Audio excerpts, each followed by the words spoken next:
If you ever wanted to spray red hot liquid magma at your enemies on the tabletop, well, now's your chance. Spiky bits. Make sure you stay in the trenches by becoming a supporter over on Patreon and also scoring yourself some free miniature swag in the process. Subscribe to this YouTube channel. Check out our site, spikybits.com, for all the hot hobby tutorials, news, rumors on all your favorite hobby topics. And head on over to thelongwar.net. That's the home of the battle reports for exclusive content, early access videos, and more. Become a veteran of the Long War today.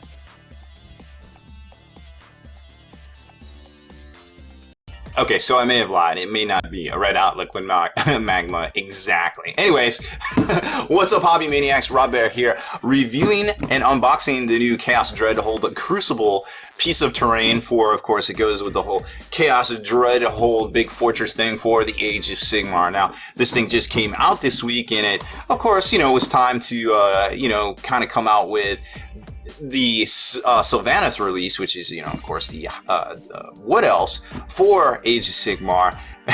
And I think they did that on purpose, because this thing spits hot fire, right? So I didn't really do the Dreadhold terrain when it first came out, because, well, to be honest, it was expensive and I couldn't afford it at the time. But, so I kind of wanted to make sure I picked this up at least to show you guys how cool it is. Obviously, there's a lot of parts in here. Now, one of the things that's indicative to all of the Age of Sigmar terrain is the fact that it is the stuff that's made in China. Like, they even say on it, I think back here, made in China and distributed by Games Workshop, right? So this isn't the super high quality plastic that we've come to know for our great kits. Like, you can tell immediately when you look at it. Now, I would like to say the cat's out of the bag and, hey, GW, makes stuff in China and gives it to us, but, I think we already know that by this point, right? So once you get that aside for the cost of the models, it's really up to you to decide whether it's worth it or not. For me, I feel like it's just terrain, but I almost feel like it's a little too expensive to be not the same quality that we've come to expect in multi-part plastic, and almost in a form that feels a little subpar, but that sentiment might not be shared by everybody else. Now, I've been called a shill and I've been called too harsh on Games Workshop products, literally in the same video, in the same comment after each other. I'm going to tell you how it is. Like, I'm never going to stop telling you how it is and how I feel about it. And it's up to you to make your decision. And if you don't like how I review the things on here, well, I don't know what to tell you. I guess maybe check out a different channel perhaps. But when push comes to shove at the end of the day, I'm not going to be a shill, but I'm not going to be overly too harsh unless I feel that is what the product warrants it. Now, do I feel like this product warrants, a very bad review?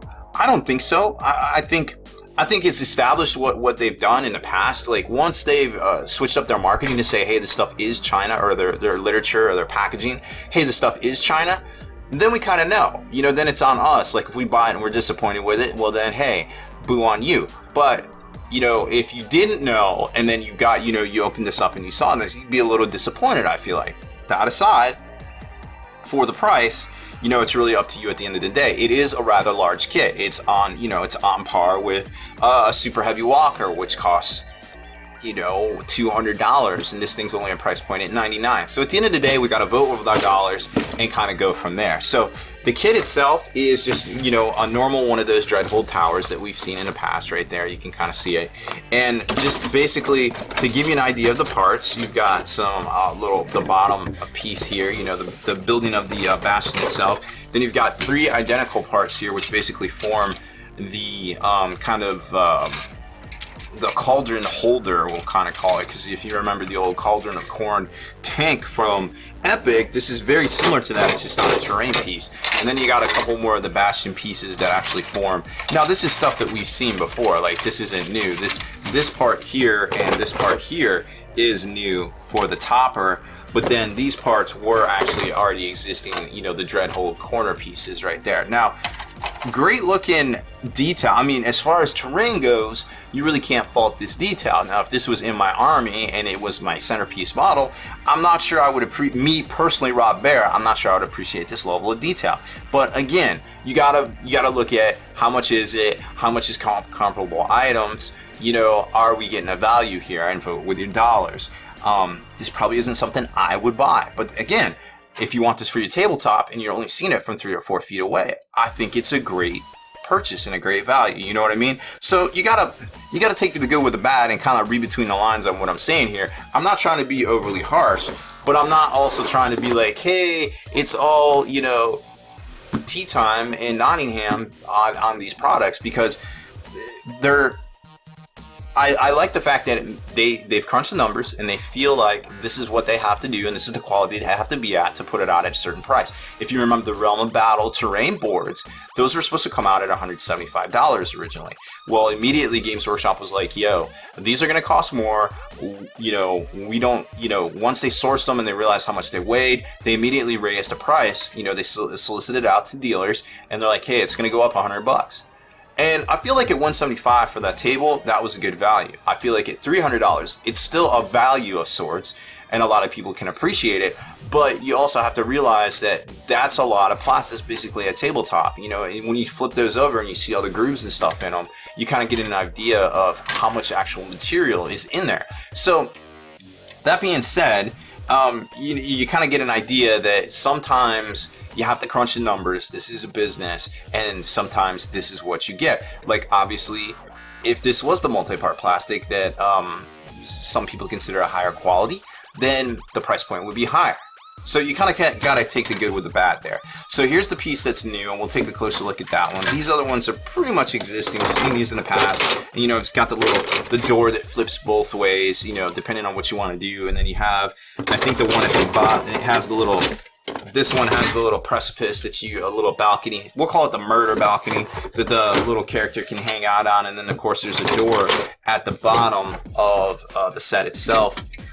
So, you know, they can basically get in. Now, I was looking at this, and this basically builds the cauldron. These are the cauldron pieces. It takes 3, and then you put these 2 halves together, and this forms the cauldron. Cauldron goes on here, and then this actually goes on top of all that, and then you can see the top right here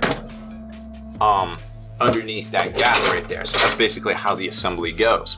Now, I was thinking about making something out of 40K like this, where basically you took these, you left it on the front, you left one on the front, you cut the other ones off, like basically right here, because you don't need the cannons going. You just cut all that off, but you only need one cannon going out the front. You put it on top of a Bane blade or something, right? Because that would be pretty dope, huh? And that I think would be pretty neat. You might not need this piece here, and then you still have a piece of terrain, boom, for your tabletop right there. So I thought that would be pretty cool. You just need a Bane blade bottom, right? And then you could do this up, kind of get a piece of cardboard, do it the same way, but put a bunch of 40K weapons and stuff in there. You could use Elmer's glue in here, make balls of green stuff, ball them up, and then cut them in half, put them in here. And if you water down Elmer's glue enough, after you glue everything down, it'll start to form the little lava indentations and lakes in here, the molten metal lakes, and it would look very similar to this if you did it right. There you go. There's your Rob's Hobby Corner for today. Obviously, I want to do this, and I've been thinking about it, but I don't have the time to do it, unfortunately. I'd love to be at a point where I can bust this out and work it all weekend, work on that, but we're just not there yet, quite there yet as a company. We are getting better and better. Speaking of which, if you're one of our Patreon supporters and this is something that you might be interested in receiving this month, and you had the necessary level of support, send me a message, and if it's not already reserved, I would love to send it to you, because I know this will just sit in my closet for too long if I don't send it out to somebody. So one of the things I noticed here when I was looking through the instruction manual was that this is a 2-half, and the halves go together, and I was worried about the quality of that. So I wanted to take a look at that. I cut those off. But before we take a closer look at that, I wanted to show you the instruction manual. Now, this isn't a full color that we've come to expect, but you kind of get an idea anyways. You don't really need full color, to be honest here, right? So here's the idea. You know, it goes together, the 3 walls. It is a triangle, basically. And then you got your buttresses right there for support. And then the top half of that assembly goes together very similarly. And then you got the cauldron, like I was saying, the little red hot liquid magma chamber there. All these halves go together to form the support anchors into the little guide plate. And the guide plate has 2 little, what do you call those? Not ratchets, not hooks. We'll call them holders for lack of a better term, and then the assembly all goes together there. And you don't have to assemble it, you don't have to glue it down, it actually kind of slots in pretty securely, and then you have the murder balcony along with the murder door, and your choice of murder door, murder portal right there, right? So that kind of gives you an idea of that. And then over to here, you've got the two halves that go together, and I was setting this up, and I was like, I wonder how bad the gaps are, because again, this attests to the quality. And so I cut it off and I kind of put it together, and it looks like if you kind of get some rubber bands and stuff and glue it together, it should work out okay. You might have to gap fill it a little bit, try that Vallejo plastic putty, but overall, it looks like they line up as long as you're there to give it a little bit of pressure, I feel like. So there's all of that. A lot more of that right there, and a whole bunch of that right there. So these are pretty cool little bits in and of themselves, but again, it's not that multi-part quality plastic that we're used to. It's a little bit chunkier, but still not completely devoid of detail, I feel like. So that's pretty much it. I hope you enjoyed my new unboxing and review of the new Chaos Dreadhold Crucible that spits red hot liquid magma metal fire stuff. Deleted scenes, bonus content, and all the interviews and post-game wrap-up videos can be located in the Hall of Veterans on thelongwar.net. Visit thelongwar.net today and try a week completely free with no strings attached. That's not all. Thelongwar.net is also your hobby resource for exclusive early access with an ad-free experience to all your favorite videos. Members of the Hall of Veterans gain early exclusive access to multiple hobby videos.